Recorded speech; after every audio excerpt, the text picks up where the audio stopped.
Hello everyone, welcome back to your channel Beyond the Briefcase.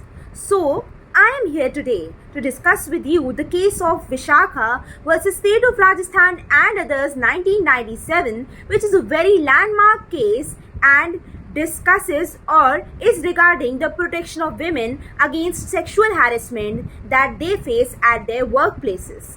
So basically in this case, the judgment was given by the Apex Court of India, that is the Supreme Court, and it was held that sexual harassment of a woman at a workplace would be violative of their fundamental rights that are guaranteed to them under the Part 3 of the Indian Constitution. And these fundamental rights are Article 14, that is about right to equality, Article 15, which prohibits discrimination on the basis of sex, and Article 19, which is related to the right to freedom, and Article 21, which talks about right to life and personal liberty.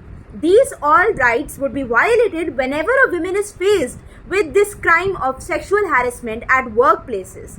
And moreover, the case also led to the enactment of a very important piece of legislation, that is Sexual Harassment of Women at Workplace Prevention, Prohibition and Redressal Act 2013.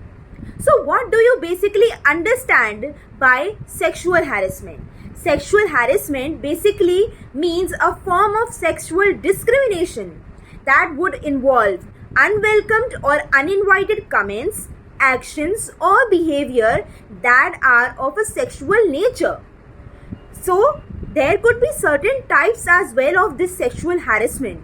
It could be quid pro quo, which means that when a person's job or the academic benefits that are related to this job or the conditions are subjected upon submitting to these unwelcomed sexual advances.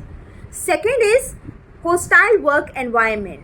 When unwelcomed sexual behavior creates an intimidating, hostile or offensive work environment, this second type of sexual harassment is found. As I already addressed, there is a law in place to address these heinous crimes.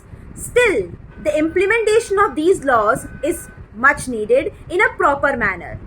Most importantly, the consequences are so horrifying, like there is complete trauma on the women. They are not able to freely work in their workplaces. The environment of the workplace becomes so disturbing for them that it basically hampers the freedom of a working woman. It is better to take stringent actions against the perpetrators of this crime to better address the situation. Thank you for watching the video. Hope you liked it. Please subscribe to our channel.